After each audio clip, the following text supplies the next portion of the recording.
Hello guys, I welcome you all to HSCB। आज से हम इस चैनल पे एक नई सीरीज शुरू कर रहे हैं जिसमें हम पढ़ेंगे स्टैटिक जीके। ठीक है, इसमें हम स्टैटिक जीके देखेंगे। एक ये बहुत इंपॉर्टेंट पार्ट होता है किसी भी एग्जाम के लिए। हर एग्जाम में इससे बहुत सारे क्वेश्चंस बनते हैं और ये टॉपिक जब हम बच्चे पढ़ते हैं ना, स्टूडेंट्स पढ़ते हैं, थोड़ा घबराते हैं क्योंकि हमें एकदम से याद नहीं होता है, और याद होता भी है तो मैक्सिमम 1 या 2 महीने में हम इसको भूल जाते हैं, क्योंकि हम लोग इसको इस तरीके से पढ़ते हैं कि बुक से पढ़ लिया, रट लिया इस तरीके से, तो ऑब्वियसली उसको भूलना ही है। तो हम इसको कोशिश करेंगे ज़्यादा से ज़्यादा मैप के माध्यम से पढ़ेंगे। ठीक है, मैप के माध्यम से इसको पढ़ने का ट्राई हम करेंगे। हर ऑल्टरनेटिव डेज में आपके लिए स्टैटिक जीके के टॉपिक्स में लाता रहूँगा, तो आप इसके साथ जरूर बने रहना। ठीक है, हम ईजीएस्ट वे में इसको पढ़ेंगे। अब देखिए, हम स्टैटिक जीके में कोई भी टॉपिक पढ़ेंगे अगर, तो रिवर्स हो, लेक्स हो, या फिर कुछ भी पढ़ेंगे, तो सारे के सारे कहीं ना कहीं पे लोकेटेड रहेंगे। तो इसके लिए हमें पता होनी चाहिए क्या, लोकेशंस। ठीक है, तो स्टैटिक जीके के टॉपिक्स पढ़ने से पहले हमें इसके लोकेशंस के बारे में, दुनिया की लोकेशंस के बारे में पता होना चाहिए। लोकेशन से मेरा मतलब है कि कंट्रीज, क्योंकि दुनिया में है ही क्या, कंट्रीज ही तो हैं। ठीक है, कंट्रीज हैं और पानी है तो वहाँ ओशियंस वगैरह, तो इन सब की लोकेशन हमें जरूर पता होनी चाहिए। अगर मैं आपके सामने श्रीलंका का नाम देता हूँ तो आपका माइंड श्रीलंका की लोकेशन में जाना चाहिए। अगर आपके सामने मैं यूएसए का नाम देता हूँ तो यूएसए की लोकेशन में आपका नाम चले जाना चाहिए। लेकिन ऐसे में एक कंट्री का नाम देता हूँ, द बहामास। अगर द बहामास मैंने नाम लिया तो आपका माइंड वहाँ पे नहीं जाएगा, क्योंकि आपको उसकी लोकेशन अधिकतर लोगों को नहीं पता होगी। बहुत लोगों को पता भी होगी लेकिन बहुतों को नहीं पता होगी। अगर आपके सामने मैं नाम लेता हूँ, एक कंट्री का नाम लेता हूँ, चलिए देखते हैं। नाम लेता हूँ तिमोर लिस्ट। ठीक है, TOMORLEST, तिमोर लिस्ट। अगर मैं इसका नाम लेता हूँ तो बहुत सारे लोगों को ये पता ही नहीं होगी तिमोर लिस्ट एक कंट्री भी है, लेकिन हाँ ये कंट्री है और ये एग्जिस्ट करती है, और लोकेशन कहाँ पे है तो आपको इसके बारे में नहीं पता होगा। तो ऐसे ही कुछ कंट्रीज के बारे में नहीं पता होता, कुछ क्या बहुत सारी कंट्रीज के बारे में नहीं पता होता। तो इसके लिए हमें थोड़ा बहुत मैप का ज्ञान होना जरूरी है। तो स्टार्टिंग के जो कुछ लेक्चर्स या कुछ वीडियोज में बनाऊंगा, उन सारी वीडियोस में हम लोकेशंस को ही टारगेट करेंगे। पूरी दुनिया की सारी कंट्रीज की लोकेशंस हम देखेंगे और एक एक कंट्री को हम पकड़ के देख लेंगे।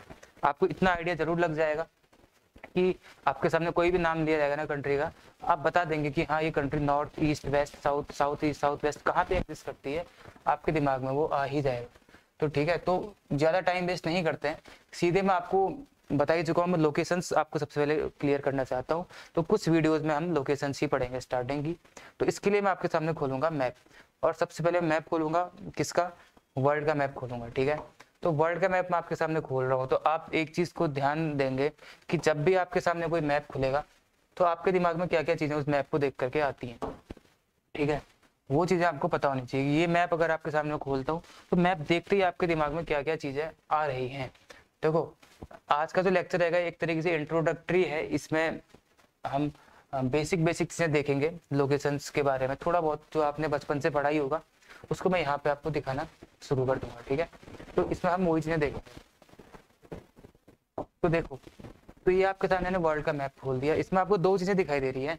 एक तो ये जमीन, ये पूरी जमीन है। ठीक है, ये जो दिख रहा है ये पूरा जमीन का हिस्सा है, और ये जो ब्लू कलर का दिख रहा है ये पूरा पानी है। तो ये दो ही चीज़ें आपको इसमें दिखाई दे रही है। लेकिन इसके साथ साथ अगर मैं आपको बोलूँ, अगर आपको मैं बोलूँ कि बोलना क्या, आपको पता है कि हम बचपन से ही पढ़ते आ रहे हैं कि दुनिया गोल है, लेकिन क्या आपको ये दुनिया गोल दिख रही है? ये दुनिया तो गोल है ही नहीं, तो रेक्टेंगुलर फॉर्म में है। तो ये गोल हमने क्यों बोला इसको, या फिर रेक्टेंगुलर है तो कैसे है? तो सबसे पहले आपको दुनिया का शेप ही बताता हूँ, यानी कि पृथ्वी का शेप बताता हूँ, फिर इस पे आते हैं। हम बचपन से पढ़ते आए हैं कि हमारी दुनिया गोल है, यानी कि इस तरीके से है, लेकिन ये सत्य नहीं है। हमारी दुनिया ऐसी गोल नहीं है। हमारी दुनिया कैसी है, कहीं पे जमीन है कहीं पे पानी है। जहाँ पे पानी होगा जाहिर सी बात है वहाँ पे गड्ढा होगा। ये जमीन है, ठीक है, ये आपकी जमीन है, यहाँ पे पानी तो गड्ढा होगा, फिर यहाँ से जमीन शुरू हो जाएगी, तो यहाँ पे तो पानी भरेगा। दुनिया गोल नहीं बन सकती है। तो ये दुनिया की सरफेस है, इसमें अगर यहाँ पे गड्ढा होगा तो यहाँ पे पानी भरेगा, जाहिर सी बात है। ऐसे कहीं यहाँ पे भी होगा, है ना। तो इस तरीके से इसमें सारे गड्ढे होंगे कहीं ना कहीं। तो हमारी दुनिया की शेप ऐसी है। अगर मान लो ऐसी है तो आप इसको गोल कैसे बोलेंगे, क्योंकि ये तो गोल है ही नहीं, इसमें ऐसे गड्ढे बने हुए हैं। तो क्या किया गया भूगोल वेत्ताओं के द्वारा कि हमें पढ़ने के लिए, स्टडी रिसर्च के लिए इजी पड़ जाए, उन्होंने क्या किया कि जो ये लाइन चलती चली आ रही है ना, इसको उन्होंने आगे बढ़ा दिया और एक वर्चुअल लाइन यहाँ पे, आभासी लाइन यहाँ पे खींची, ताकि पढ़ने के लिए इजी पड़े हमें। ठीक है, एक्चुअली में लाइन नहीं है, जस्ट एक खींची गई है पढ़ने के लिए। तो अगर आप इस लाइन को ऐसे मिलाते चले जाएंगे तो आपको पूरी दुनिया गोल नजर आएगी। सिर्फ इसीलिए क्योंकि स्टडी के लिए इसको ईजी किया गया है, इसलिए आपको एक ऐसी दिख रही है गोल, लेकिन दुनिया गोल नहीं है। दुनिया कैसी है, हमारी पृथ्वी कैसी है, हमारी जो धरती है वो जियोइड शेप की। अगर आपको इंटरव्यू में या कहीं भी पूछा जाए ना, तो आप हमेशा इसको जियोइड बोलेंगे। हो सकता है एग्जाम्स में आपके गोल दिखाए ऑप्शन और आप गोल आंसर टिक करके आ जाए, वो सही भी हो जाएगा, लेकिन इंटरव्यू में आप जब भी बैठेंगे आप हमेशा जियोइड शेप बोलेंगे, ठीक है, क्योंकि दुनिया की शेप जियोइड है, क्योंकि ये गोल नहीं हो सकती है, क्योंकि इस तरीके से गड्ढे वगैरह इसमें हैं। स्टडी के लिए इसको ईजी किया गया है, तभी इसको सर्कल बनाया गया। तो अब जो अभी मैंने आपको मैप दिखाया था, ये मैप में तो ये रेक्टेंगुलर फॉर्म में ऐसे क्यों, देखो अगर आपके सामने दुनिया गोल रहेगी ना, तो आप केवल और केवल उस हिस्से को देख पाएंगे जो यहाँ पे होगा, इसके पीछे हिस्से को आप नहीं देख पा रहे हैं। उसके लिए मुझे इस गोल को ऐसे घुमाना पड़ेगा, ठीक है। तो इसको मैप में लोकेट करना ईजी नहीं था, तो इसीलिए इसको क्या किया गया, मैप में लोकेट करने के लिए इसको रेक्टेंगुलर फॉर्म में दिखा दिया गया। कैसे, कोई भी चीज गोल है उसको पीछे से काट के उसको ऐसे खोल दीजिए, जैसे गोल है काट के इसको ऐसे खोल दीजिए तो ये रेक्टेंगुलर फॉर्म में आ जाएगा। तो मेरे कहने का यही मतलब है कि जो यहाँ पे अगर रशिया यहाँ पे खत्म हो रहा है ना, तो इसी के बगल से यहाँ से यूनाइटेड स्टेट्स शुरू हो जाता है, ठीक है। तो ये दोनों कोने आपस में मिले हुए हैं, यहाँ से काट के इसको खोल दिया गया ताकि आपको पूरी दुनिया एक साथ नजर आ जाए। तो आप देखिए इस मैप में आपको क्या दिख रहा है, एक जमीन का हिस्सा दिख रहा है और एक पानी का हिस्सा दिखाई दे रहा है, तो ये दो चीजें दिखाई दे रही है। तो जमीन का जो हिस्सा दिख रहा है, इसी में आपके सारी की सारी कंट्रीज लोकेटेड हैं, पूरी दुनिया में जितनी कंट्रीज हैं इन्हीं जमीन के हिस्सों में लोकेटेड है। तो ये जमीन के हिस्से अलग अलग दिख रहे हैं, एक यहाँ पे, एक यहाँ पे, यहाँ यहाँ यहाँ, तो इनको ना तो इस तरीके से बांट दिया गया अलग अलग हिस्सों में, जिनको हम बोलते हैं कॉन्टिनेंट्स। आपको पता होगा हिंदी में बोलते हैं महाद्वीप। कितने महाद्वीप है, ये एक थ्योरेटिकल क्वेश्चन आप सबको रटा होगा बचपन से, कितने महाद्वीप हैं। आज आपको मैप में भी दिखा देते हैं कितने महाद्वीप है, कौन कौन से महाद्वीप है, ठीक है। सबसे पहले हम भारत में रहते हैं, भारत के ही महाद्वीप से हम शुरू करेंगे। भारत हमारा यहाँ पर है, ठीक है। तो इस पूरे को हम बोलते हैं, ये जो आपको पूरा दिख रहा है ये आपका है एशिया, ठीक है। ये आपका एशिया महाद्वीप है। सबसे पहले हमने किसकी बात करी, एशिया की, क्योंकि हम एशिया में रहते हैं तो हमने एशिया की बात करी। उसके बाद नीचे आपको दिख रहा है ये आपका अफ्रीका है। इसके बाद आपको जो ये हिस्सा दिख रहा है छोटा सा इतना, ये आपका क्या है, यूरोप है, ठीक है। ये क्या था आपका अफ्रीका था, ये आपका यूरोप, ये आपका एशिया। उसके बाद यहाँ आते, यहाँ पे आपको इतना बड़ा हिस्सा दिख रहा है, पूरा हिस्सा ही पूरा सा, ये पूरा आपका अमेरिका कॉन्टिनेंट है, अमेरिकन कॉन्टिनेंट है। जो बाइडन इस अमेरिकन कॉन्टिनेंट के राष्ट्रपति नहीं है, जो बाइडन इस अमेरिका के राष्ट्रपति हैं, जिसको हम लोग बोलते हैं यूनाइटेड स्टेट्स ऑफ अमेरिका, ठीक है। ये अमेरिकन कॉन्टिनेंट है, ये अमेरिका देश है, अमेरिकन कॉन्टिनेंट में ही अमेरिका देश है, ठीक है। तो इसके राष्ट्रपति जो बाइडन है। तो ये पूरा कॉन्टिनेंट अमेरिकन कॉन्टिनेंट है। इसके ऊपर का जो हिस्सा है ना, ये आपका कह रहा था नॉर्थ अमेरिका, ठीक है, इसको नॉर्थ अमेरिका बोलते हैं, इसको हम लोग बोलते हैं साउथ अमेरिका। तो कितने कॉन्टिनेंट अभी तक आप देख चुके हैं, Asia, Africa, Europe, north America और साउथ अमेरिका, ये कॉन्टिनेंट्स आप देख चुके हैं। एक कॉन्टिनेंट और बचा, वो कौन सा, इधर पे आप जो दिख रहा है ऑस्ट्रेलिया, ठीक है, ऑस्ट्रेलिया कॉन्टिनेंट बची है, लेकिन ऑस्ट्रेलिया एक कॉन्टिनेंट नहीं है। आप बचपन से किताबों में देखते आ रहे हैं कि ऑस्ट्रेलिया एक कॉन्टिनेंट दिखाया जाता है, ऑस्ट्रेलिया कोई कॉन्टिनेंट नहीं है, कॉन्टिनेंट तो ये है, ठीक है, कॉन्टिनेंट तो ये है। इस कॉन्टिनेंट में ऑस्ट्रेलिया एक कंट्री है, क्योंकि ऑस्ट्रेलिया इस कॉन्टिनेंट की सबसे बड़ी कंट्री है, इसलिए हम ये बोल देते हैं कि ऑस्ट्रेलिया एक कॉन्टिनेंट है, लेकिन ऐसा बिल्कुल सत्य नहीं है। ऑस्ट्रेलिया केवल और केवल एक कंट्री है, ठीक है। इस कॉन्टिनेंट की कंट्री ऑस्ट्रेलिया जो कि सबसे बड़ी है। तो इस कॉन्टिनेंट का नाम क्या है, इस कॉन्टिनेंट को हम लोग बोलते हैं ओशिनिया, ठीक है। तो आप हमेशा यही बोलेंगे ओशिनिया एक कॉन्टिनेंट है जिसमें एक कंट्री ऑस्ट्रेलिया है, जो इस कंट्री की, इस कॉन्टिनेंट की सबसे बड़ी कंट्री है। इसके अलग अलग हिस्से हैं, मेलानेशिया, पॉलिनेशिया, इस तरीके से इसके अलग अलग हिस्से हैं, वो हम आगे जब पर्टिकुलर कॉन्टिनेंट्स में पढ़ेंगे, पढ़ाई करेंगे, टॉपिक्स में जाएंगे, तब उसके बारे में हम देखेंगे। फिलहाल एक ओवरव्यू आपके सामने है। तो ओशिनिया तक हो गया। अब आपका एक और कॉन्टिनेंट बच गया, कौन सा, इस मैप में दिख नहीं रहा है, इसके नीचे है, ठीक है। आपको ऐसे लिख के बता देता हूँ, अंटार्कटिका, जहाँ आपको पता है कि बर्फ ही बर्फ पड़ती है अंटार्कटिका में, लेकिन अंटार्कटिका का एक हिस्सा ऐसा है जहाँ पे बिल्कुल बर्फ नहीं पड़ती है, वो आप कमेंट सेक्शन में बता देना मेरे को कौन सा, ठीक है। अंटार्कटिका इसके नीचे है। तो कितने कॉन्टिनेंट हो गए, 7। कौन कौन से, एशिया, अफ्रीका, यूरोप। दिमाग में बैठाएंगे इस चीज को, एशिया, अफ्रीका, यूरोप, बिल्कुल दिमाग में बिठा करके इसको पढ़ेंगे लोकेशन के हिसाब से, Asia, Africa, Europe, north America और साउथ अमेरिका, ये आपको इतने कॉन्टिनेंट हो गए। इसके बाद आएंगे यहाँ पे ओशिनिया और उसके नीचे आएंगे अंटार्कटिका पे। तो कितना हो गया, 7, Asia, Africa, Europe, north America, south America, Antarctica और ओशिनिया, ये हो गए आपके कॉन्टिनेंट्स, ठीक है। ये आपका लैंड मास हो गया। अब देखिए इसमें और क्या दिख रहा है हमें, इसमें दिख रहा है पानी। ये सब चीजें मैंने पीडीएफ में लिख के दे रखी है, आप उसको पढ़ लेना जरूर। आप इसके नोट्स खुद बना लेना तो ज्यादा अच्छा रहेगा, वरना पीडीएफ में तो लिखा ही है, ठीक है। मैं केवल आपको यहाँ पर लोकेशन समझाना चाहता हूँ और कुछ नहीं। ये है आपका पूरा ब्लू वाला पानी दिख रहा है, तो ये हमारे ओशियन होते हैं, ठीक है। अब ओशियन कितने हैं, ओशियन देख लीजिए कितने हैं। ओशियन के लिए भी हम वहीं से शुरू करेंगे जहां हम लोग रहते हैं। हम लोग रहते हैं भारत में। भारत के नीचे का जो ओशियन आपको दिख रहा है, भारत के नीचे जो ओशियन है ये है, ये क्या है, इंडियन ओशियन है, ठीक है। ये क्या है, ये इंडियन ओशियन है भारत के नीचे का। इसके बाद आप इधर आएंगे तो इधर आपको क्या दिख रहा है, अटलांटिक जो बीच में पूरा दिख रहा है, ये पूरा क्या है, अटलांटिक ओशियन है। उसके बाद इधर आएंगे तो ये दिख रहा है आपको पैसिफिक ओशियन, ठीक है। और पैसिफिक ओशियन यहाँ पे भी दिखेगा आपको, क्यों, क्योंकि मैंने भी आपको बताया था कि ये पूरा एक ही हिस्सा है, यहाँ और यहाँ, ये दोनों आपस में जुड़े हुए रहते हैं, ठीक है।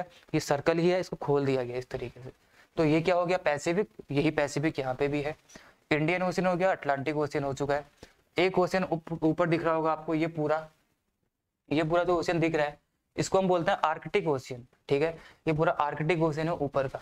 तो आपको कितने ओशियन दिख गए, आपको ओशियन दिख गए 4।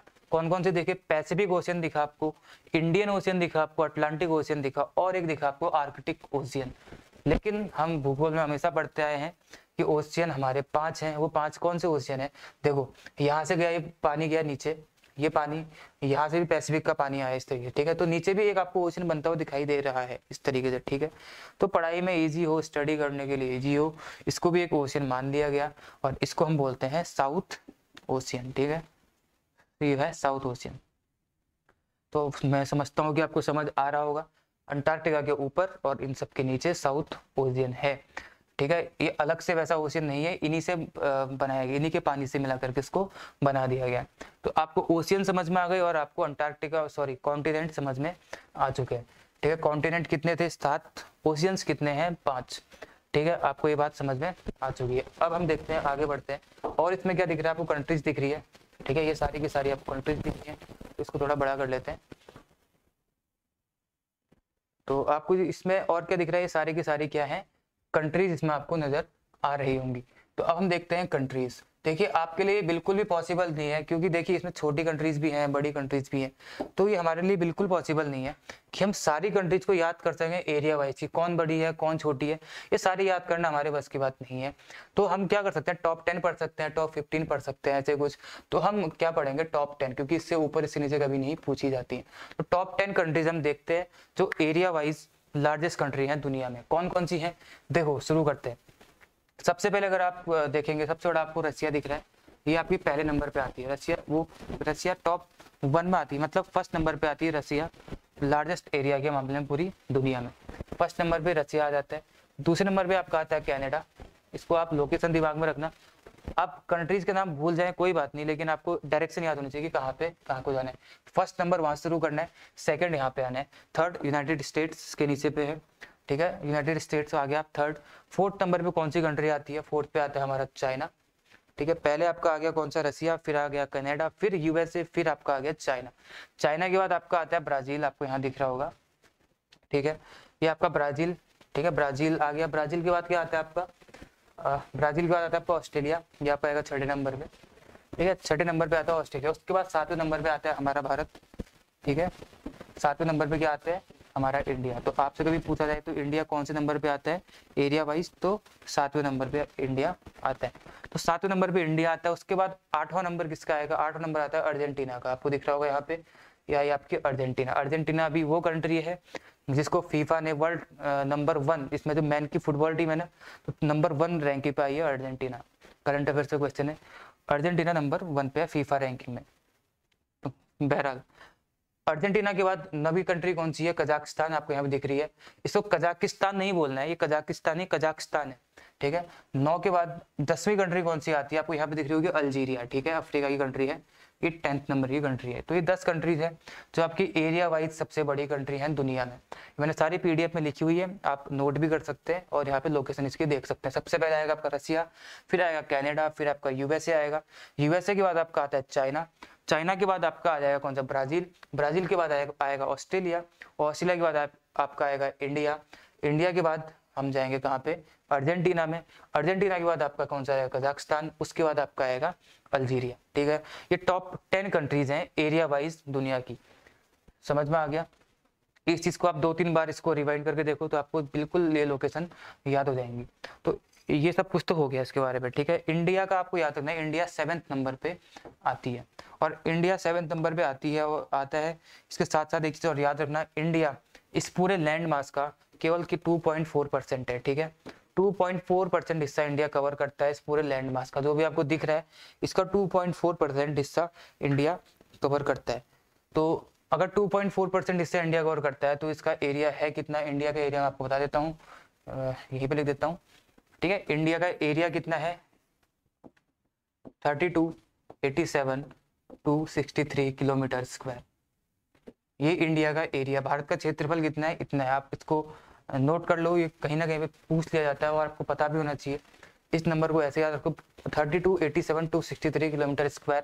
ये पूरे इंडिया का एरिया है, जो कि कितना है? 2.4% है पूरे विश्व का। अब 2.4% की वैल्यू अगर ये है तो 100% की वैल्यू क्या होगी आप वो निकाल लेना, और उसको निकाल के जो वैल्यू आपके सामने आएगी ना वही होगा पूरे दुनिया का एरिया, लैंड मास, ठीक है। तो ये थोड़ा मैथ्स का क्वेश्चन हो गया। तो हम आगे बढ़ते हैं। आपको मैंने इंडिया के बारे में बता दिया थोड़ा सा इसमें। अब हम देखते हैं, अब हम क्या देखेंगे, अब हम इसमें देखते हैं कि लैटिट्यूड्स को देख लेते हैं, ठीक है। लैटिट्यूड्स, अब हम इंडिया में आएंगे धीरे धीरे, तो एक बार लैटिट्यूड्स देख लेते हैं, लैटिट्यूड्स क्या होती है। देखिए ये सर्कल है, यानी कि ये हमारी पृथ्वी है, ठीक है। अब ये पृथ्वी है तो ये कैसे फिगर है? एक स्फेयर है एक तरीके से, ठीक है। स्फेयर के अंदर घुस जाइए, उसके सेंटर में चले जाओ, इमेजिन करो इस चीज को, ठीक है। यहाँ के इसका सेंटर, इसके अंदर, मैं इसके सरफेस पे नहीं बोल रहा, स्फेयर के अंदर जाओ और सेंटर पे चले जाओ, जो कि हवा में वो पॉइंट होगा, ठीक है।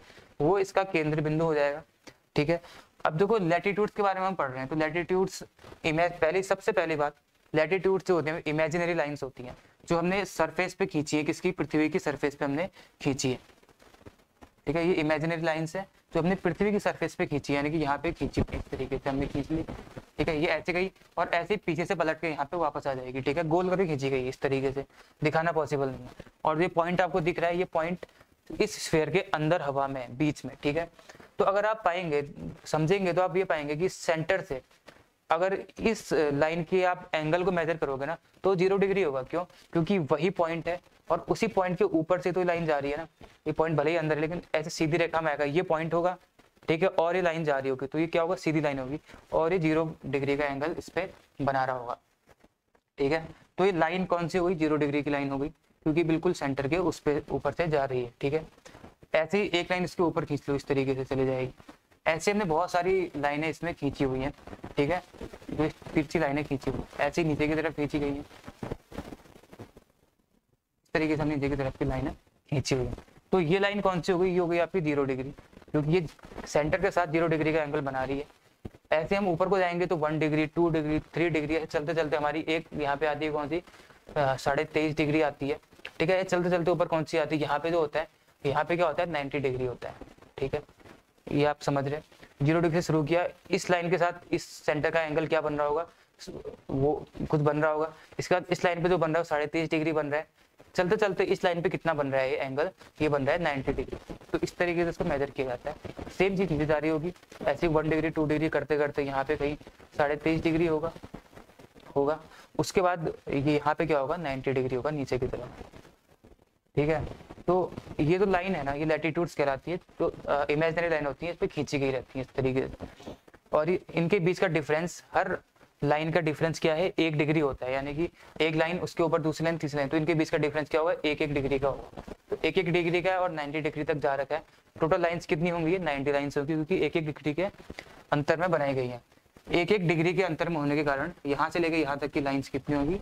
90 होगी, ठीक है। ऐसे ही सेम नीचे देखेंगे तो यहाँ से यहाँ तक की लाइन्स कितनी होंगी? 90 होंगी। तो आगे बढ़ते हैं। ये 23.5 डिग्री है, ये 90 है। तो जो 90 डिग्री वाली ऊपर की है, 90 डिग्री नीचे की है, ये दोनों क्या है ना, लाइन नहीं होती, क्या होती है? पॉइंट होते हैं, ठीक है। ये लाइन नहीं है, ये केवल पॉइंट है। तो ये लाइन नहीं है, तो इन दोनों को आप हटा देंगे। ये लैटिट्यूड्स में नहीं, लैटिट्यूड्स में आएगी लेकिन इन लाइन्स में नहीं आएगी, ठीक है। ये क्या होते हैं? इनको बोलते हैं हम पोल। ये भी पोल है और ये वाला जो पॉइंट है ये भी क्या है? ये भी पोल है। अब ये इसके ऊपर जा रहे हैं तो ये नॉर्थ हो गया, तो ये कहलाता है नॉर्थ पोल। इसके नीचे का पोल है तो ये कहलाएगा आपका साउथ पोल। तो नॉर्थ पोल और साउथ पोल क्या होते हैं? पॉइंट होते हैं। 90 डिग्री पे होते हैं और पॉइंट होते हैं। मैंने आपको बताया था यहाँ से लेके यहाँ तक 90 लाइंस होनी चाहिए, जिसमें से एक पॉइंट हो गया तो कितनी लाइन बच गई? बच गई आपकी 89। ठीक है, 90 के बजाय कितनी हो गई? 89। क्यों? क्योंकि एक तो पॉइंट है, बाकी बची हुई 89 होगी। ऐसे नीचे देखेंगे तो ये भी क्या हो जाएगा, एक पॉइंट है तो बचेंगी कितनी? 89। ठीक है, ये भी 89 हो जाएगी और एक हो गई 0 डिग्री लाइन। ठीक है, तो कितने हो गए? एक। आप इनको प्लस करेंगे तो कितना आएगा? 179। कोई आपसे पूछे कि टोटल कितनी लैटिट्यूड्स है, आप बताएंगे 179 लैटिट्यूड्स है। ठीक है, 181 नहीं है, क्योंकि ये दो जो होती है ये पॉइंट हो जाते हैं और एक तो ये 0 डिग्री है ही, तो ये एक कॉमन हो जाती है दोनों में। तो इसलिए 89 + 89 + 1 = 179 इतनी लैटिट्यूड्स है। ठीक है, ये आपकी लैटिट्यूड्स हैं। इसी तरीके से लॉन्गिट्यूड्स होते हैं। देखिए लैटिट्यूड्स में एक होता क्या है कि सारी की सारी पैरेलल होती हैं, सारी डिस्टेंस ये है ना जो बराबर रहेगी। ठीक है, ये पैरेलल होती हैं, लेकिन इसी में लॉन्गिट्यूड्स होती हैं। लॉन्गिट्यूड्स भी क्या होती हैं? इमेजिनरी लाइंस होती हैं, लेकिन वो ऐसे ना खींच कर कैसे खींची गई होती हैं, इस तरीके से खींची गई होती हैं। ये इस तरीके से ऐसे जा रही है, पीछे से वापस आ रही है। ठीक है, इस तरीके से लैटिट्यूड्स को खींचा जाता है। तो जब इस तरीके से खींचा जाता है ना, तो आप अब यहाँ पे 0 डिग्री का कॉन्सेप्ट नहीं लगेगा, क्योंकि कोई भी आप एंगल बीच में सेंटर पे चले जाओ और कोई भी लाइन के साथ एंगल ले लो तो सारे के सारे एंगल सेम ही रहेंगे। तो इसीलिए आप इसमें 0 डिग्री का कॉन्सेप्ट नहीं लगा सकते हो इस तरीके से। तो एक जनरल कॉन्सेप्ट था कि एक ये मान लिया गया सारे देशों के द्वारा कि 0 डिग्री लाइन वो वाली लाइन मानेंगे हम लोग, लाइन मतलब लॉन्गिट्यूड। ठीक है, 0 डिग्री लॉन्गिट्यूड वो लॉन्गिट्यूड होगी जो राहु से होके जा रही है। राहु मतलब क्या है? Royal astronomical observatory. ठीक है, रॉयल एस्ट्रोनॉमिकल ऑब्जर्वेटरी जो कहाँ पे है? ग्रीनविच। आपको पता होगा ग्रीनविच एक जगह है लंदन में। तो ग्रीनविच से होके जाने वाली जो लाइन है, यहाँ कहीं ग्रीनविच होगा, उससे होके जाने वाली जो लाइन है उसको हमने 0 डिग्री मान ली है। एक जनरल एग्रीमेंट है सारे देशों के बीच में, मान लीजिए वो यही लाइन है, तो क्या हो जाएगा? 0 डिग्री हो जाएगा। ठीक है, 0 डिग्री। अब इसमें हम ऊपर नीचे नहीं जा रहे हैं, इसमें कैसे जा रहे हैं हम लोग? या इस तरफ जा रहे हैं या इस तरफ आ रहे हैं। इस तरफ जाएंगे तो ईस्ट हो जाएगा, इस तरफ आएंगे तो वेस्ट हो जाएगा। तो यहाँ पृथ्वी को दो हिस्सों में बांट रही थी ये लाइन, जो क्या थी? नॉर्दर्न हेमिस्फीयर और सदर्न हेमिस्फीयर।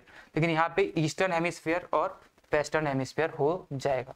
ठीक है, 0 डिग्री कहाँ पे होती है? राहु यानी कि रॉयल एस्ट्रोनॉमिकल ऑब्जर्वेटरी। ठीक है, इसी के 0 के ठीक पीछे जाएंगे तो क्या होगी? 180 डिग्री होगी। और 180 डिग्री क्या है? स्टैंडर्ड टाइम लाइन है। ठीक है, इस 0 के ठीक पीछे क्या होगी? 180 डिग्री होगी, जो है स्टैंडर्ड टाइम लाइन। ये हो गया। तो समझ गए आप लोग, लैटिट्यूड समझ गए, लॉन्गिट्यूड आप लोग समझ चुके हैं। तो हम इसमें सीधे आगे बढ़ते हैं। अब हम देखते हैं भारत की पोजीशन क्या है। भारत भी इसी दुनिया में है। ठीक है, तो आपका ये सर्कल बना दिया मैंने, ये मैंने आपकी 0 डिग्री बना दी। ये नॉर्दर्न हेमिस्फीयर, ये सदर्न हेमिस्फीयर, और ये आपकी 0 डिग्री लैटिट्यूड लॉन्गिट्यूड हो गई। तो ये ईस्टर्न हो गया, ये वेस्टर्न हो गया। ठीक है, ये ईस्टर्न, ये वेस्टर्न, ये नॉर्दर्न, ये सदर्न। ठीक है ना, समझ गए। इंडिया कहाँ पे लाई करता है? इंडिया कहीं यहाँ लाई करता है। ठीक है, इस तरीके से यहाँ इंडिया लाई करता है, यहाँ पे कहीं इंडिया लाई करता है। तो इंडिया कौन से हेमिस्फीयर में आएगा? तो देखिए कौन से हेमिस्फीयर में आ रहा है, इसमें देखेंगे तो ऊपर आ रहा है, यानी कि नॉर्थ हो गया। इसके हिसाब से देखेंगे तो कौन से में आ रहा है? ईस्ट में आ रहा है, तो ये क्या हो गया? ईस्ट। ठीक है, तो कौन से हेमिस्फीयर में आता है? नॉर्थ ईस्टर्न हेमिस्फीयर में हमारा भारत आता है। यहाँ पे कौन सा हो गया? नॉर्थ हो गया, और ये क्या हो गया? ईस्ट हो गया, नॉर्थ ईस्टर्न हेमिस्फीयर हो गया। ठीक है, इस चीज को भी आप समझ गए होंगे, इसमें कोई दिक्कत नहीं होगी। तो अब हम क्या देखेंगे? अब हम बढ़ते हैं सीधे अपने इंडिया की तरफ, और हम आते हैं सीधे इंडिया में। अब हम देखते हैं कि इंडिया के बारे में देख लेते हैं थोड़ा सा। ठीक है, तो मैं आपको इंडिया का मैप ले लेता हूँ इसमें पहले।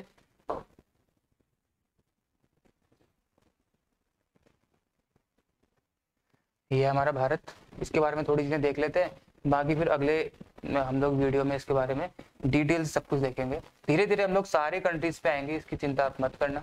ये आपके सामने इंडिया का मैप आपको दिखाई दे रहा होगा। ठीक है, तो अब हम सीधे इसमें जल्दी जल्दी देख लेते हैं एक बार। हमने अभी देखा कि नॉर्थ ईस्टर्न हेमिस्फीयर में दुनिया के हिसाब से मैं यहाँ पे बना देता हूँ, यहाँ पे हमारा इंडिया है। ठीक है, नॉर्थ ईस्टर्न हेमिस्फीयर में इंडिया आता है। तो देखो मैंने आपको बताया था 23.5 डिग्री ऊपर यहाँ पे एक लाइन होती है, एक लाइन होती है, इसको हम बोलते हैं ट्रॉपिक ऑफ कैंसर, या हिंदी में बोलते हैं कर्क रेखा। ये कर्क रेखा हमारे भारत से होते हुए गुजरती है इस तरीके। ठीक है, ये वाली भारत से होते हुए गुजरती है। तो भारत में कहाँ से होते हुए गुजरती है? भारत के बिल्कुल बीचों बीच होते हुए गुजरती है। 23.5 डिग्री लाइन कहाँ से गुजरेगी? गुजरात से निकलती है इस तरीके से। ठीक है, इस जगह से निकलती हुई चली जाती है। आपको दिख रहा होगा, ये हमारी कर्क रेखा मैंने बना दी, जो कि है एंड हाफ डिग्री नॉर्थ, ठीक है। ये है आपकी ट्रॉपिक ऑफ कैंसर। तो इन स्टेट से होके जाते, तो क्वेश्चन ये पूछ लिया जाता है कि इंडिया के बीचों बीच कर्क रेखा निकलती तो है, लेकिन वो कौन कौन से स्टेट से होते हुए जाती है। तो आपको स्टेट्स दिमाग में बैठा लेने हैं आपके, मैं एक एक करके सारे स्टेट्स भी बताऊंगा आने वाले टॉपिक्स में। यहाँ पे देखिए सबसे पहले गुजरात, उसके बाद देखिए राजस्थान में भी जा रही है, ठीक है। उसके बाद मध्य प्रदेश, उसके बाद आपका छत्तीसगढ़, उसके बाद आपका झारखंड, उसके बाद आपका वेस्ट बंगाल, उसके बाद यहाँ पे त्रिपुरा में भी होती है, उसके बाद आपके मिजोरम में। तो ये 8 राज्य है जहाँ से होते हुए हमारी कर्क रेखा गुजरती है। तो इन 8 राज्यों से होते हुए कर्क रेखा ऐसे गुजरती है। तो आपसे एक क्वेश्चन पूछा जाता है कि कहाँ कहाँ से गुजरती है, तो कहाँ कहाँ बताएंगे, गुजरात, राजस्थान, मध्य प्रदेश, छत्तीसगढ़, झारखंड, वेस्ट बंगाल, त्रिपुरा और मिजोरम, इन जगहों से होकर ये गुजरती है, ठीक है। ये 8 आपके ये हो जाते हैं। देखिए आपको ट्रॉपिक ऑफ कैंसर आपको दिखाई दी इसमें, ठीक है। इंडिया से और एक और लाइन जाती है, ठीक, कैप्रिकॉर्न या मकर रेखा यहाँ से नहीं जाती है, वो जहाँ से जाती है वो आपको आगे बताऊंगी, क्योंकि उसमें दूसरे देशों से होते हुए जाती है, इंडिया के संदर्भ में वो नहीं है।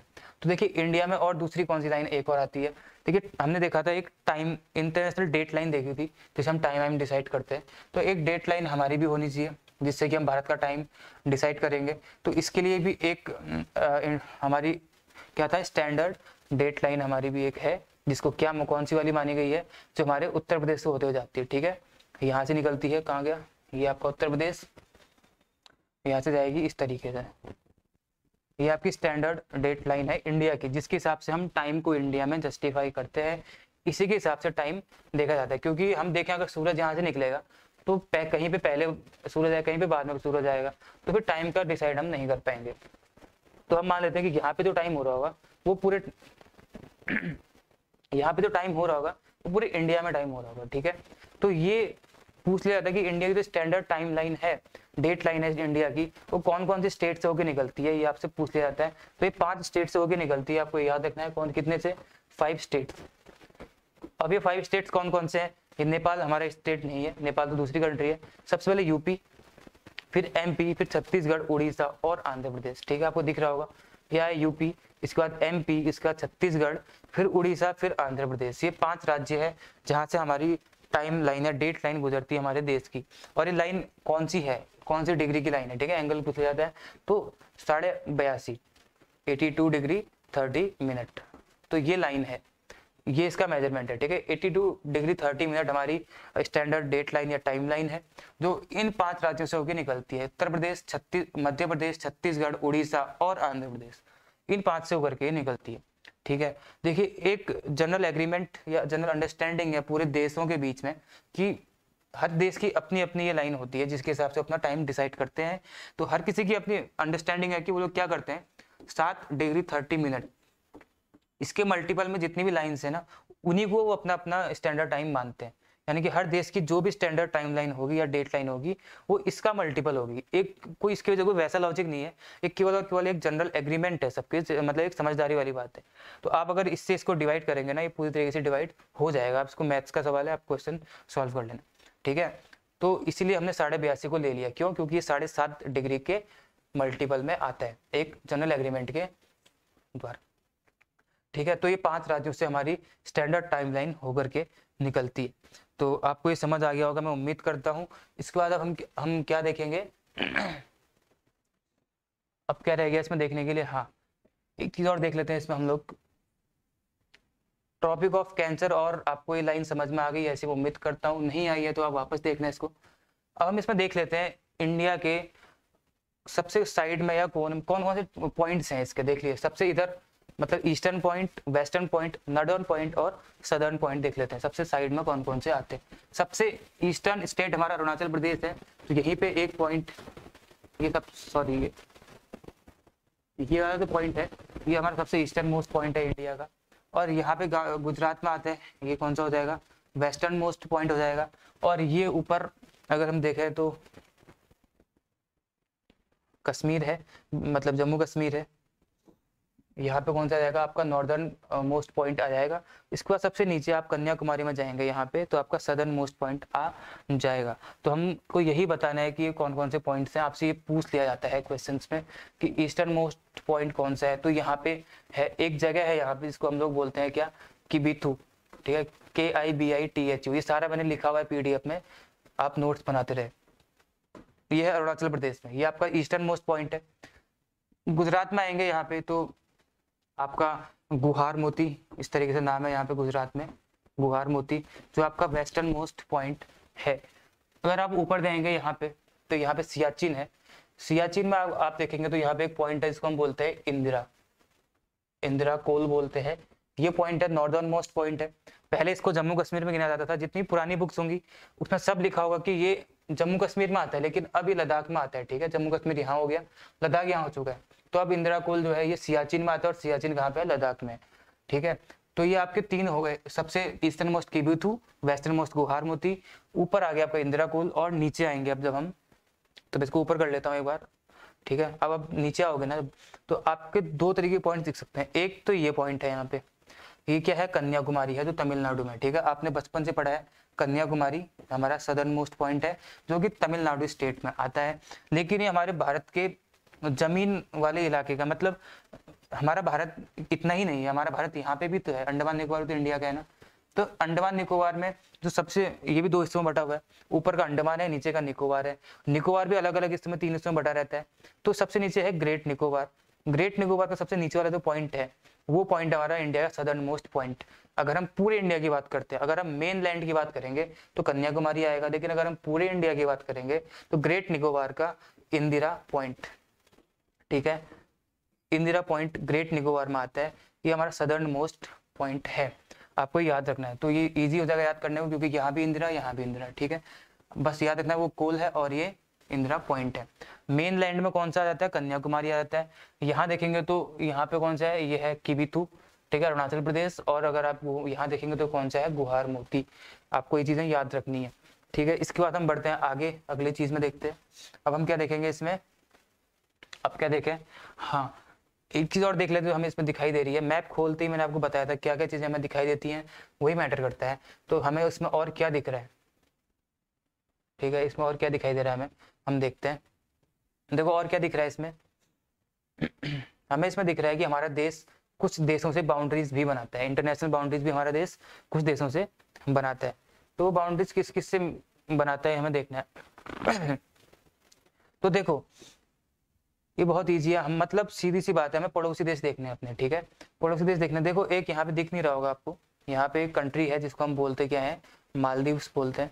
आपको याद रखना है, देखो नाम मत रटना, एक सीक्वेंस में चलते चले जाओ, आपको नाम अपने आप याद हो जाएंगे लोकेशन के माध्यम से। दिमाग में लोकेशन बिठाओ कि अब नीचे से चलना मैंने शुरू किया था और मैं चलते चले जाऊंगा तो कौन कौन सी कंट्री बीच में आती चली जाएगी।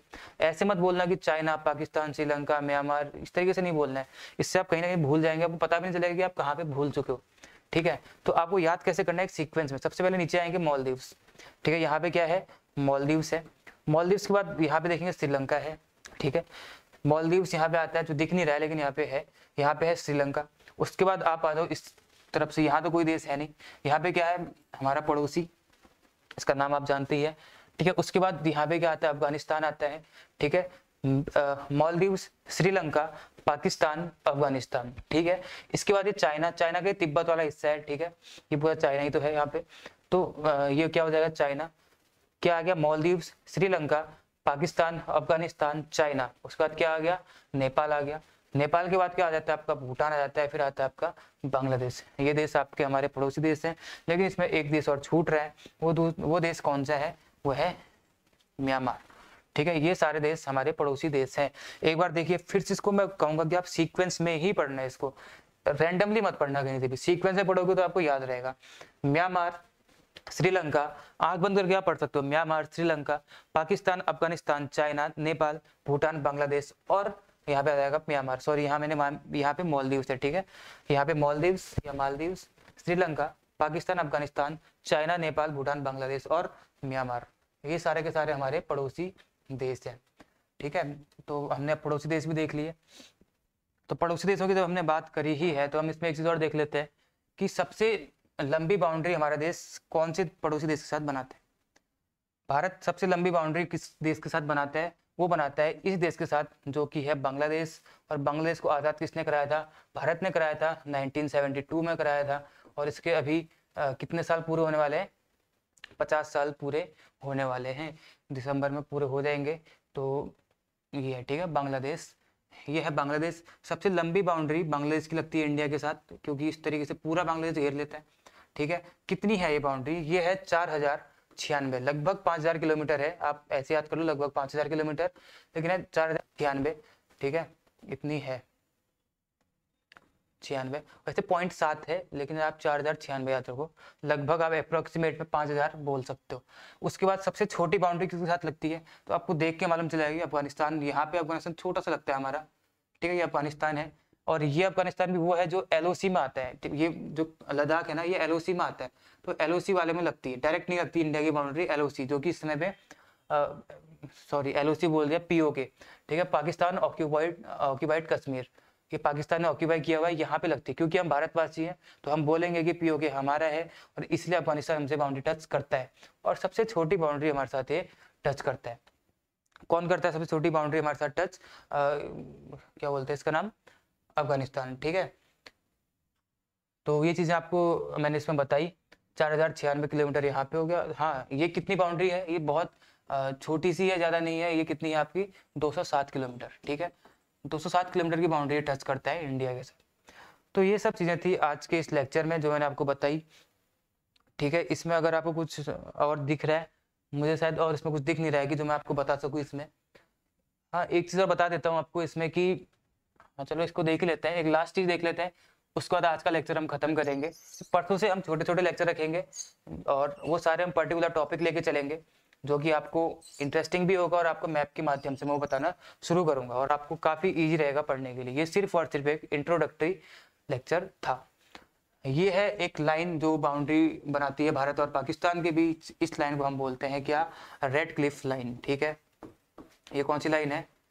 ये है रेड क्लिफ लाइन। अब इसको रेड क्लिफ लाइन क्यों बोला जाता है?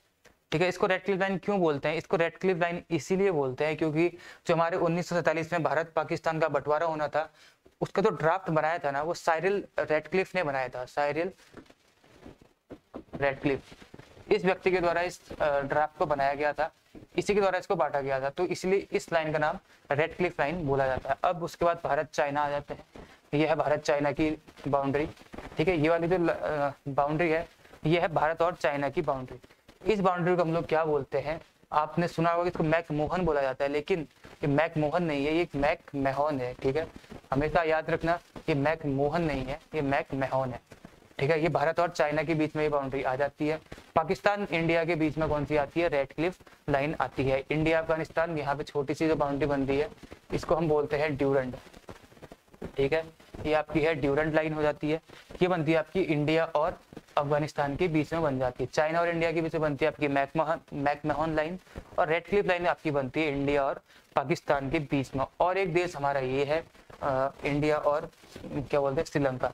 इंडिया श्रीलंका के बीच आपको दिख ही रहा होगा कि ये छोटा सा ये पाक स्ट्रेट है, यही हमारी बाउंड्री तय करता है, या फिर यहाँ बोलते हैं गल्फ ऑफ मन्नार या मन्नार की खाड़ी।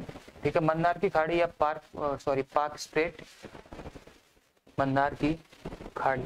ठीक है, मन्नार की खाड़ी है या पाक स्ट्रेट है जो हमारी बाउंड्री तय करती है किसके बीच? श्रीलंका और इंडिया के बीच में।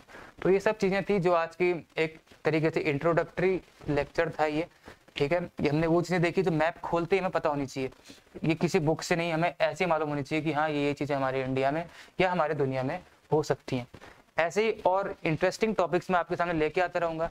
आगे से जो टॉपिक होने वाला है वो बहुत इंटरेस्टिंग रहेंगे, वो सारे के सारे आपको मैप्स के माध्यम से बताऊंगा, और ये लेक्चर्स आपको एक एक दिन के गैप में मिलेंगे, डेली नहीं मिलेंगे। ठीक है, तो ये सब चीजें थी।